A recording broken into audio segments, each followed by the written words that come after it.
I'm sitting in my prison cell, I sent my story to my parents so they could understand how I got here and why I refused all the deals that were offered to me to plead down from assault and battery that would have seen me avoid prison, take some community service, perhaps save my marriage, as if that was ever a concern after what happened, and keep my freedom. I'm 29-year-old Ron Jacobs. I used to work construction until I ended up in here. I had a wife, Carly, my age, and I thought the woman I'd have family and grow old with. When I said had a wife, that is exactly what I mean. She will very soon be my ex-wife. I am divorcing her. Carly was, maybe still is for all I know or care, a secretary to one of the partners of a law firm. You obviously know where this is going. Those individuals often have a beautiful person at home to boost their family tree, but any kind-hearted person with a pulse under 50 is fair game, and if they have to use their influence, so what? They can use their power to get most things the way they want, and often the money to make things happen their way. This particular individual was Randolph Wiseman. His father had started the company, and Randy was always on the gravy train as long as he didn't mess up too badly. To be fair to him, I could see why people were attracted to him. He was maybe 6 foot and a few inches and around 200 pounds, very fit looking, with a nice tan and just under 40. An attractive package, as my wife had told me a few times. It had never bothered me. It wasn't as if I hadn't similarly complimented some of our friends or even random people we saw. We'd never pretended to each other that we were the only ones in about 8 billion people who we found attractive. Carly had never given me any reason to doubt her faithfulness. I thought we were as close as could be and lived for one another. She still maintains that's true, although I'm in a difficult position to understand how she can say that after what has happened. One of the benefits of being in prison is that I can refuse to see anyone I want, and I haven't spoken to Carly since the day I arrived here, despite the efforts of both her and my lawyers, our families, and some of our closest well-meaning friends. I told them all the same thing, mention her to me again, and we are no longer family/friends/clients, that whichever applied.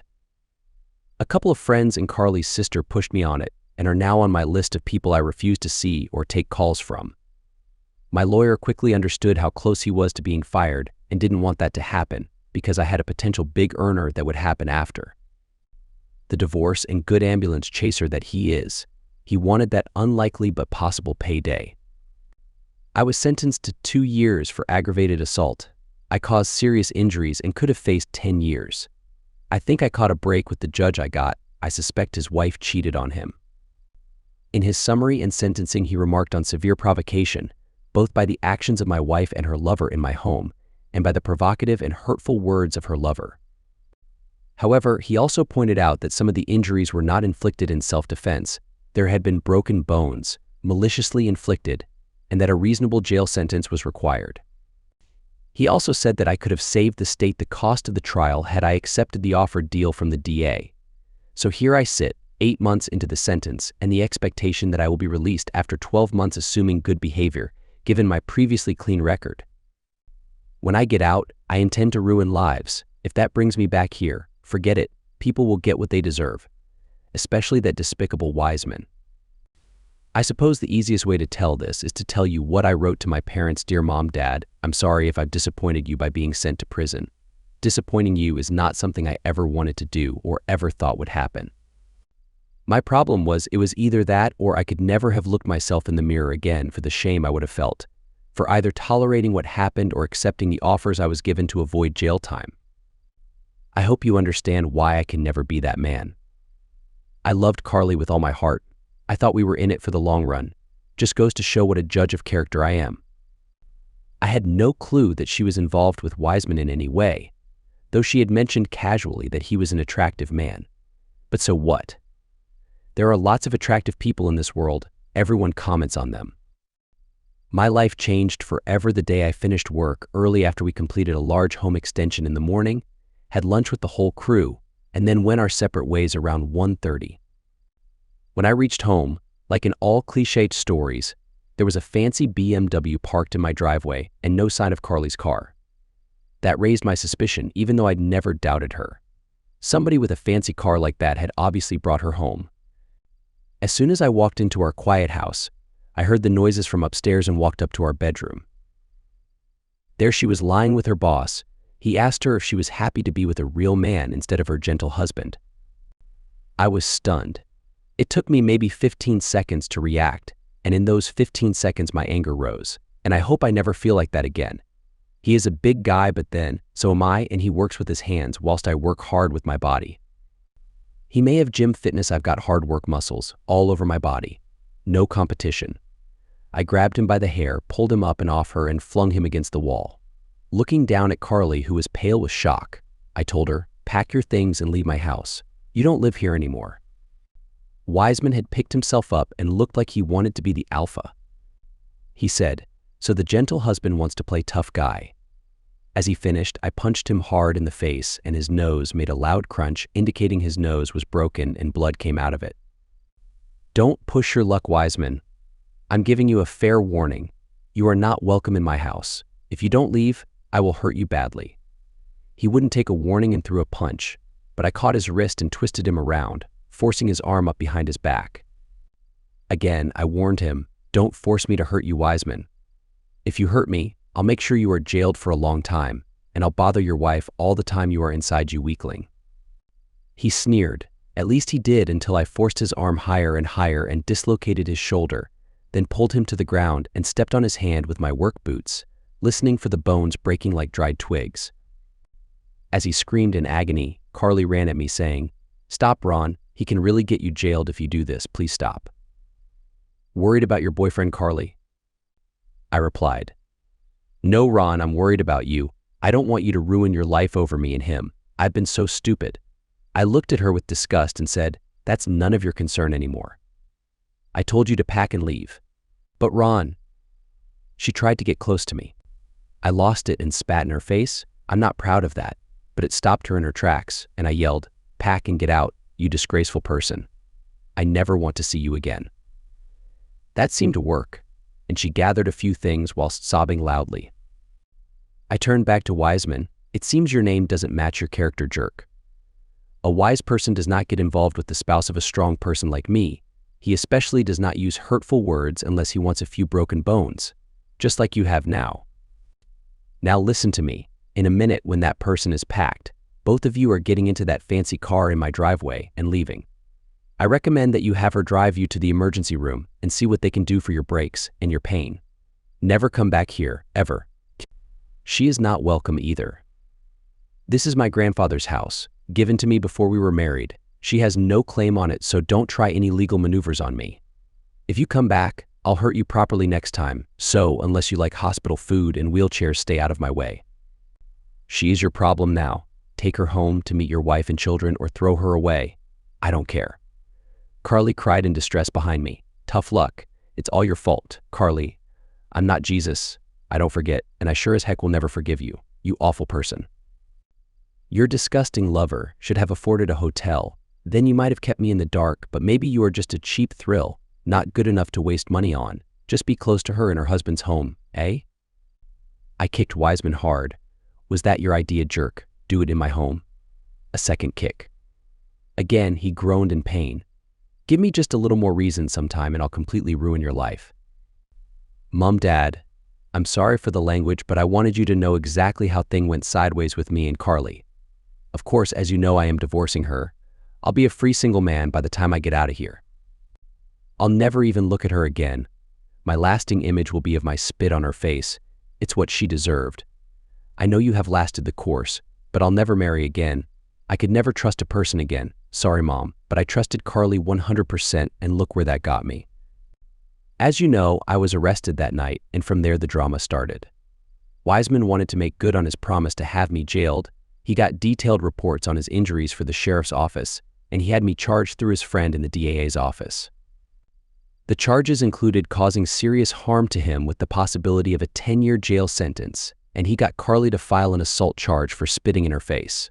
I was detained, as you know, and then the chaos really started. I was told that Carly had withdrawn her charge of assault herself, which was not a major issue anyway. I had hired a lawyer, and he came to me with an offer from the DA. The offer was that I could plead guilty to a misdemeanor assault and receive a 6-month suspended sentence for 3 years, as long as I agreed to pay Wiseman's medical costs. However, there were two conditions to this offer. Firstly, Wiseman insisted that I sign an agreement not to reveal what had happened between us, as he had just informed his wife that he was assaulted. Secondly, I would have to agree not to divorce Carly until we had completed 10 sessions of marriage counseling. They wanted me to give them an easy way out, but that was never going to happen. I rejected the offer and decided to take my chances with the trial. My lawyer told me it was a good offer, and that avoiding jail time altogether after the injuries I'd caused was a great result. He also warned me that if the trial went badly, I could face a 10-year sentence. I asked him if he understood the importance of principles and what had happened in my house, how Wiseman had tried to insult me in my own home, in my bed, with my wife. There was no way I was going to let go of the opportunity for justice, regardless of my personal situation. Jail didn't scare me. I knew I could handle myself and find work after I got out, maybe in construction. But what I absolutely refused to do was give away my right to seek retribution, to make their lives miserable. I also wanted nothing to do with attending reconciliation sessions with Carly. She was dead to me. Days went by, and I was told I had a visitor. I thought it might be you again since you had visited a couple of days before. But when I was brought into the room, Carly was there. I immediately called for a guard. They came in to see what the commotion was, and I told them not to let her in again. She started to protest that she was my wife, but they escorted her out, telling her that I had the right to refuse visitors. I had my lawyer visit, and we started divorce proceedings. I also asked him if I could sue the company that employed Carly and her boss, who was Wiseman. He explained that we could try since our state allowed alienation of affection lawsuits, but it had been 20 years since anyone had successfully been granted a judgment. However, he added that the company might offer to settle out of court to avoid bad publicity, and we could still shed light on their lack of morals. I asked him what would happen if they made me an offer to make the lawsuit go away, either before or after our divorce. He said it was simple: wait until after the divorce. We should aim to have minimal assets. When the divorce is settled, my house would be protected, but she would be entitled to 50% of any other assets. So that will come later, after the divorce.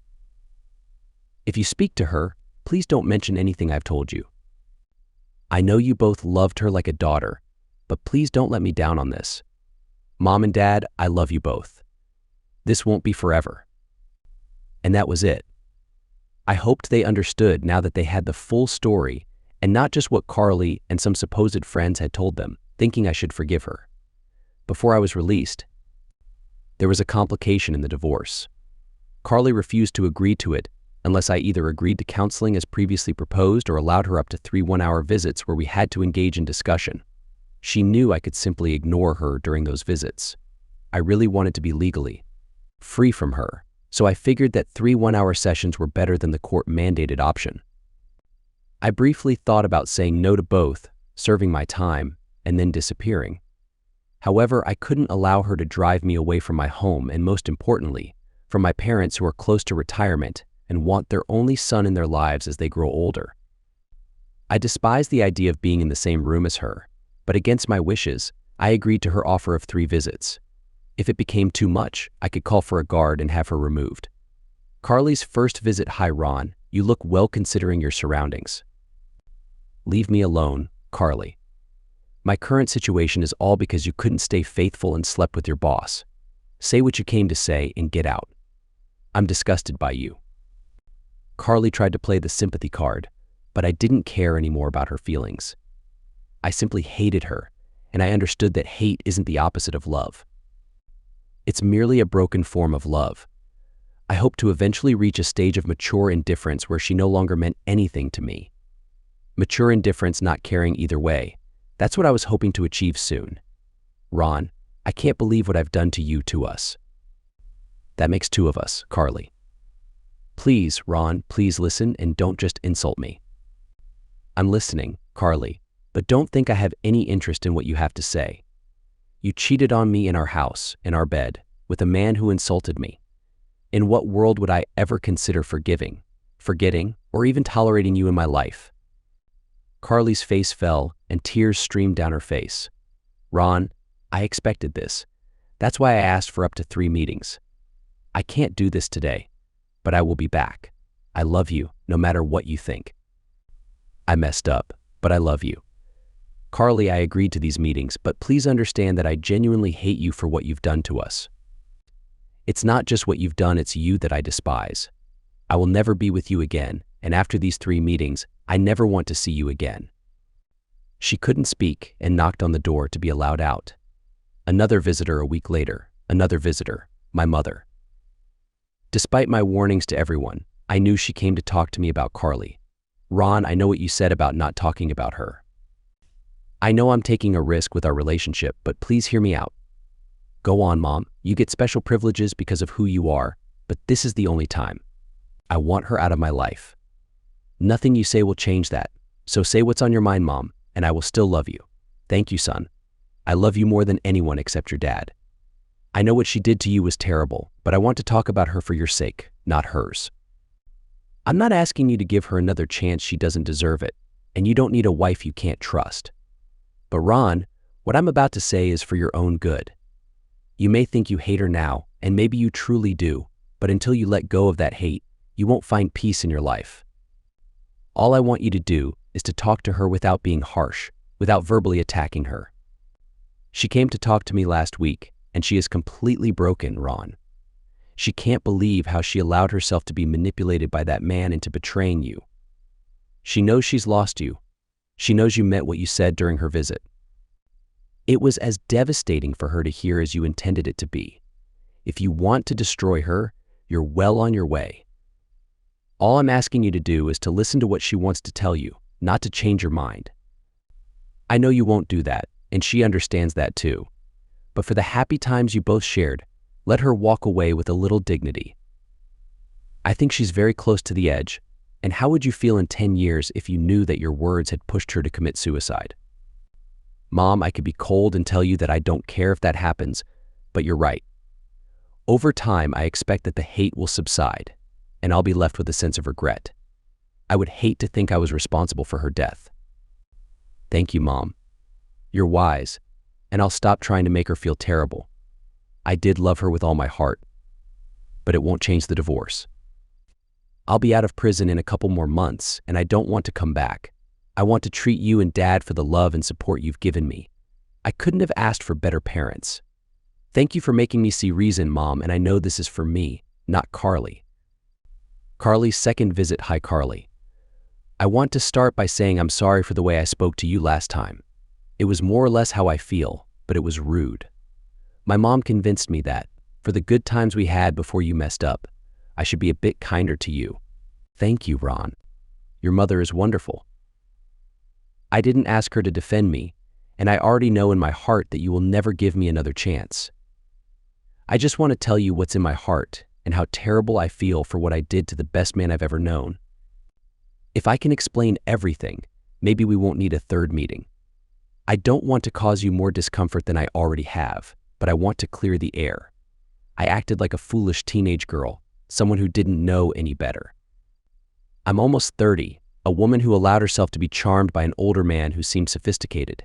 He made me feel special, complimented me on my appearance and appeal, and like a fool, I fell for it.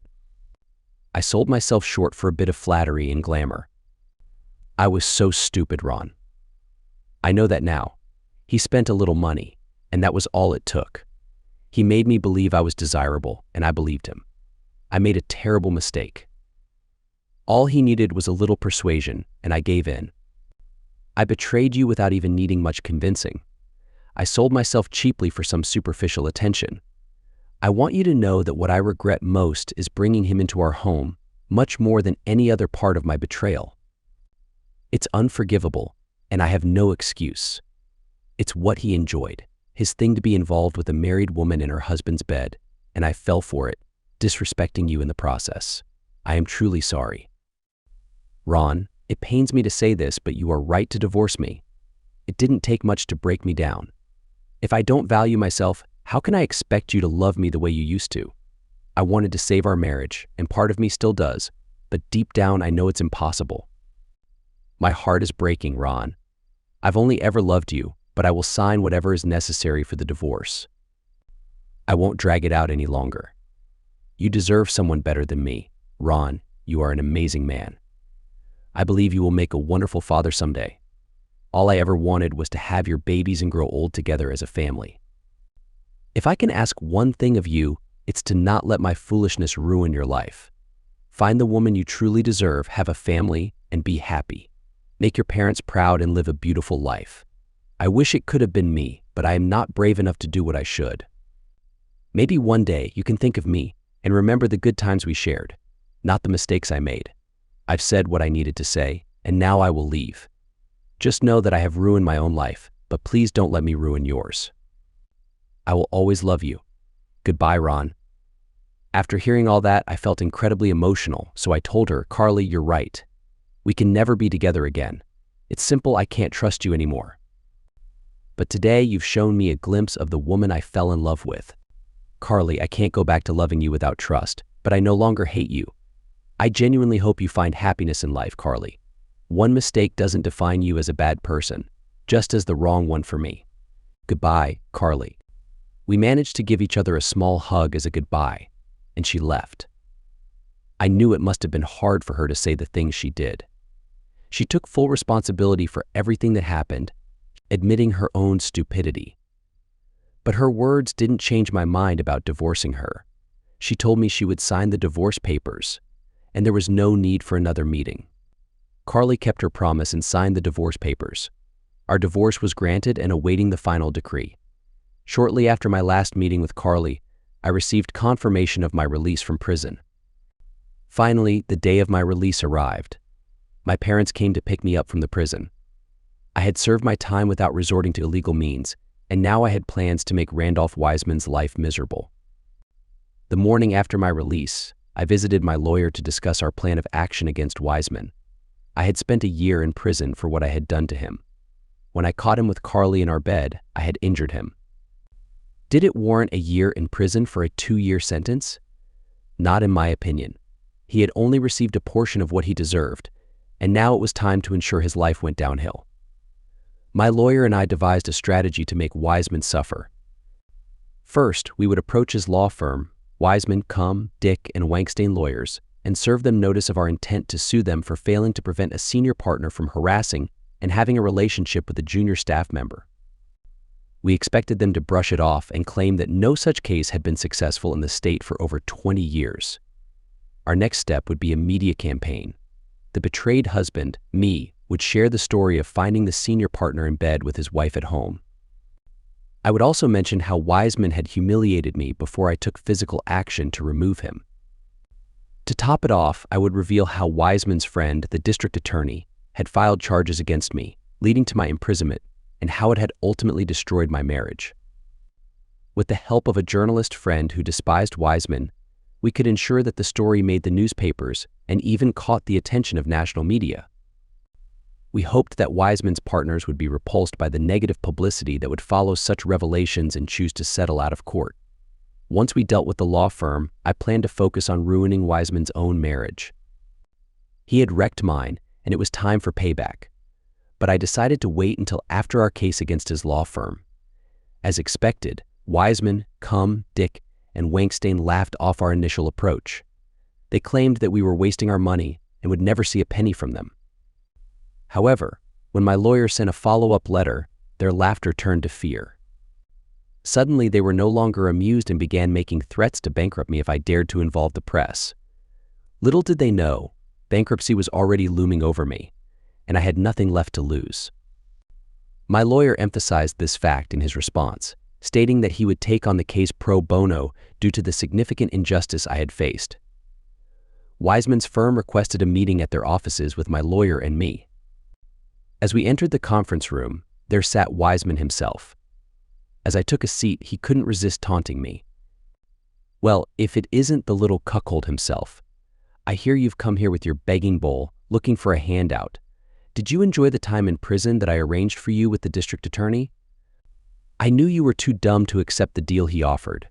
He laughed arrogantly. "Wiseman, I warned you what would happen if you spoke to me like that again. You just earned yourself another trip to the doctor for some pain relief." Suddenly, William Wankstein, another partner and son of one of the founders, intervened. "Oh, for heaven's sake, Randolph, stop with the macho act. We're here to resolve this, not make it worse. He then turned to me and said, "Ron, I apologize.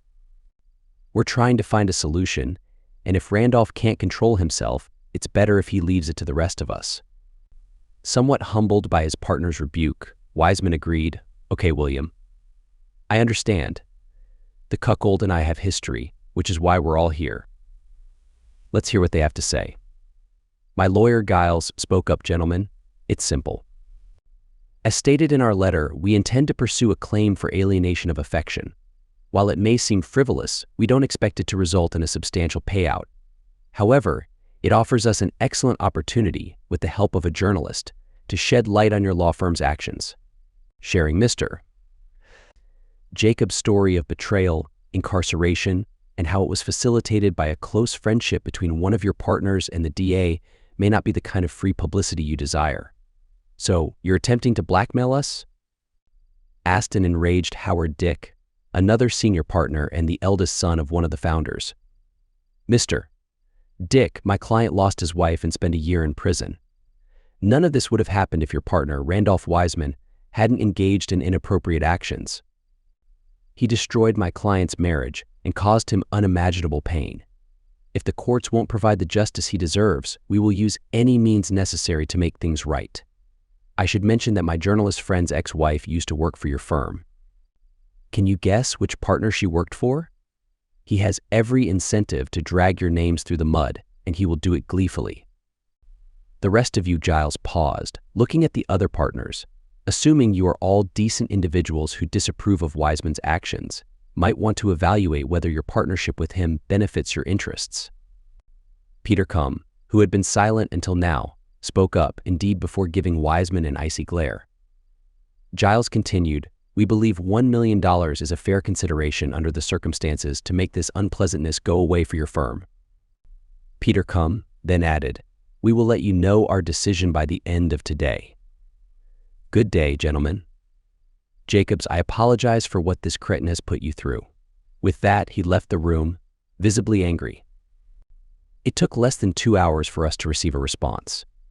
The partners had agreed to pay the compensation and requested that I sign to confirm full and final settlement, with no further claims against their firm.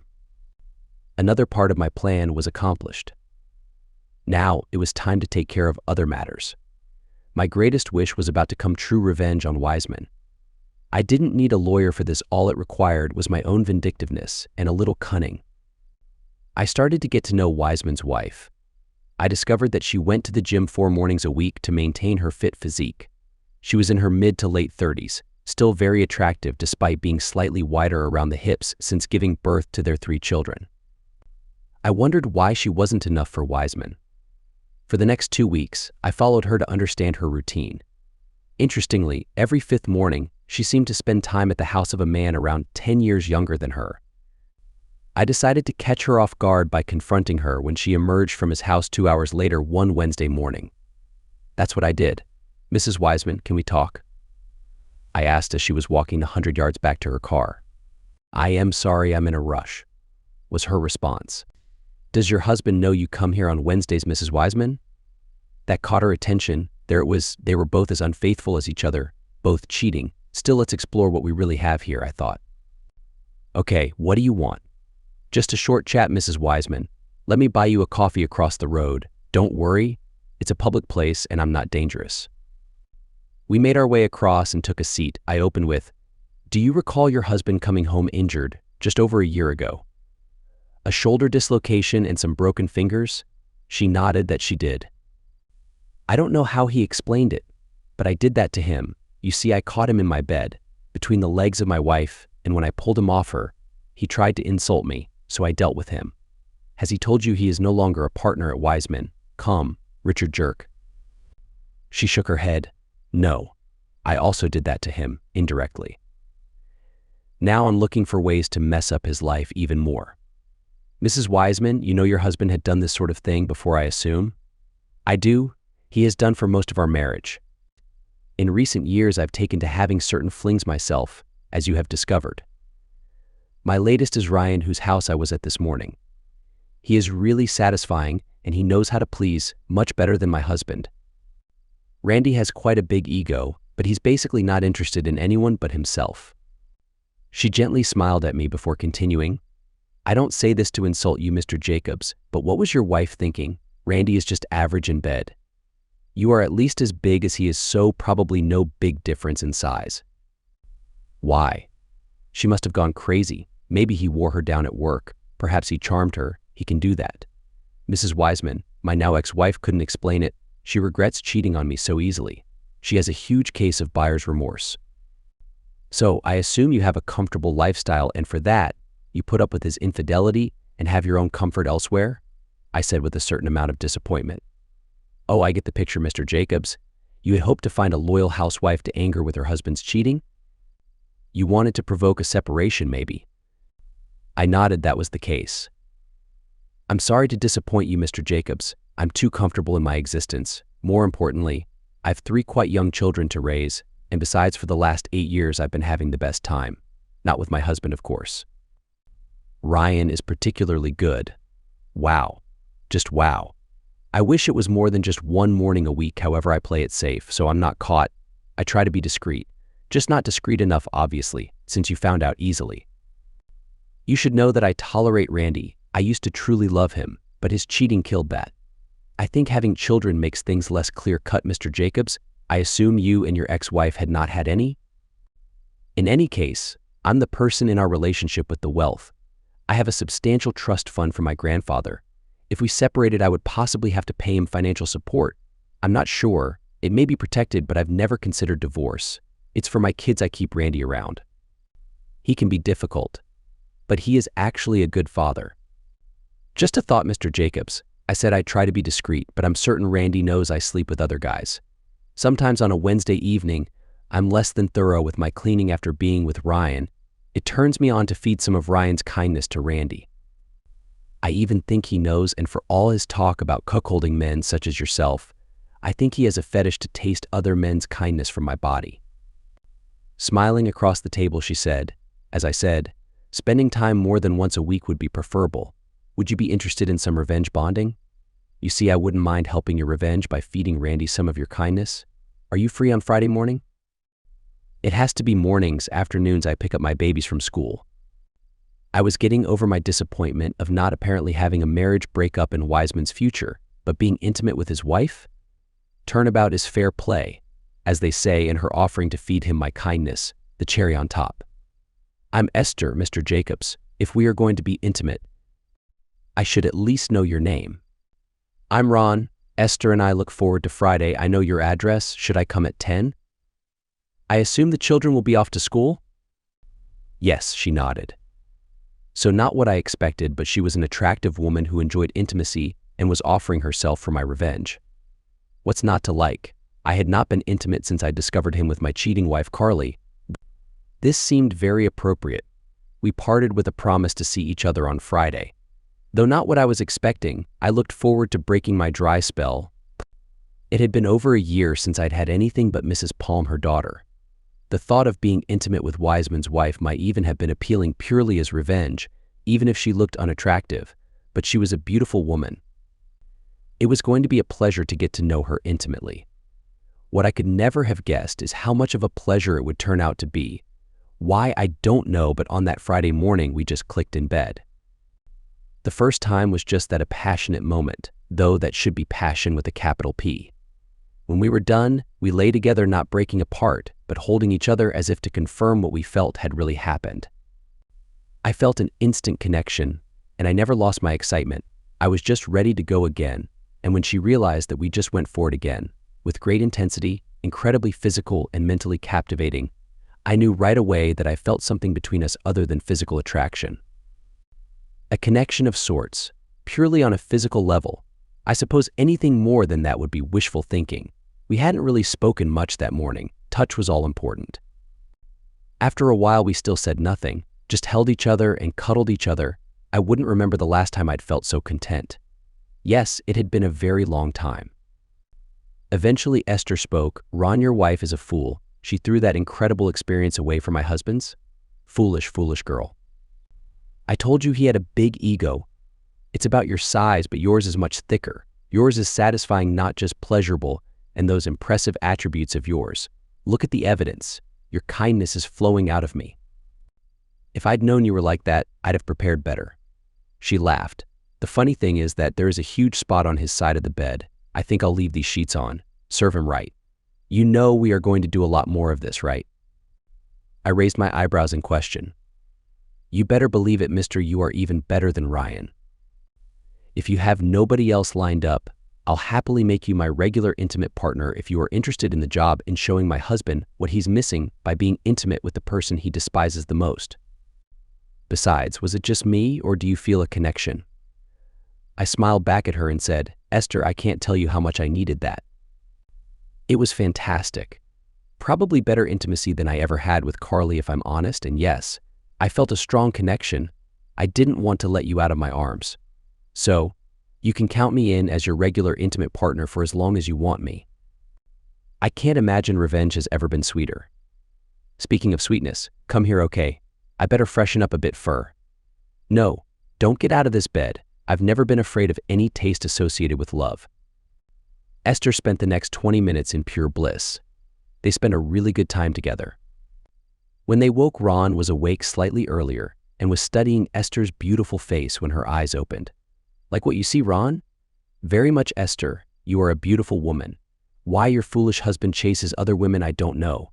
I know if I had you at home, I'd never stray." "I'm going to remember that, Ron. I don't see my marriage staying together much as I've tried to hold it together for the children." "Look, Ron, we hardly know each other, but this is a great start. I want to be intimate with you once more before you need to go, and I have to get ready for the kids." And so, they were close again, feeling ever more connected, real affection setting in to what had started simply as revenge for each of them on her foolish husband. 4 weeks later, the shine hadn't gone off the love they shared, and they grew more affectionate with each passing week. This was starting to become much more than revenge. On this Friday, in the afterglow of what was undoubtedly spending time rather than just love, Esther turned from being spooned to looking directly into Ron's eyes. She gave him a peck on the cheek and said those famous words, "Ron, we need to talk." She hugged him passionately to assure him this was not to be a bad talk, but Ron was afraid that she was about to call a halt to their encounters. "Ron, I've never told you this before, but I come from a wealthy family. My grandfather was very successful and left me a trust fund. It's a substantial amount of money, enough to last a lifetime.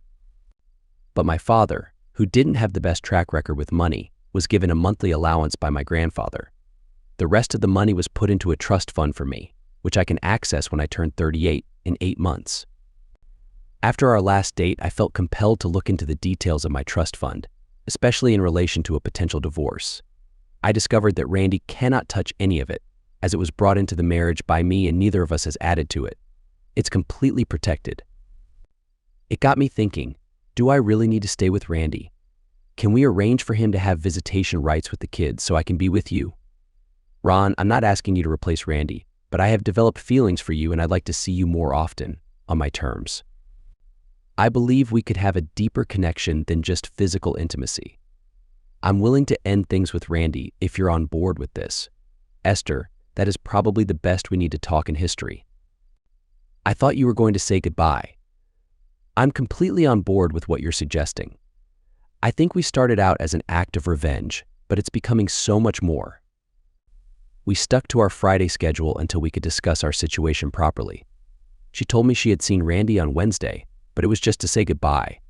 "Ron, I have a clever plan that I'd like to surprise Randy with next Friday morning." When she finished explaining, I couldn't help but smile. Esther is a genius. I loved her idea. And so, the following Friday, Esther and I were having our usual Friday morning get-together. Our connection was growing stronger every time when we heard a voice downstairs. "Who are you and why are you in my house? Where's Esther?" It was Randy. Esther had called him and told him it was important for him to be at the house at midday. He tried to get more information, but she insisted it was crucial. "Are you Mr. Randolph Wiseman, sir? Your wife told me to expect you. She is with her friend upstairs if you want to talk to her. What's going on?" We heard Randy coming up the stairs just as I was about to finish. Esther was waiting by the door for her grand appearance. I had my back turned when he entered the bedroom. That's when Esther started speaking. "Get close to me, Ron. You're so much better than my husband. Fill me with love and passion. I want to be close to you." It was slightly over the top, but convincing enough for Randy, who stood there. "Randy dear, you look like you're about to have a heart attack." "Relax. I'm simply doing what you've done to me." That was my cue to turn and reveal myself as the person in bed with his wife. "The person you've been betraying me with? You must be kidding," he shouted. "Why would you sleep with him in our bed? Get him out of here before I lose it." I got up from the bed and walked towards him. "So Randy, how do you like my payback? And speaking of hurting, aren't you overestimating your abilities? Remember when I promised to take you to the amusement park?" He paled with fear. "Relax, we have a different plan to deal with you. There's a surprise for you under your pillow. Why don't you check it out?" I guided him towards the bed. He reached under his pillow and pulled out a manila envelope. Esther and I said in unison, "You've been served." There was a photographer who had followed him upstairs, capturing the moment. "It's official," he said. "Perfect." We had successfully executed our plan and Randy stood there stunned. I hadn't seen anyone so shocked since the time I accidentally hurt his shoulder.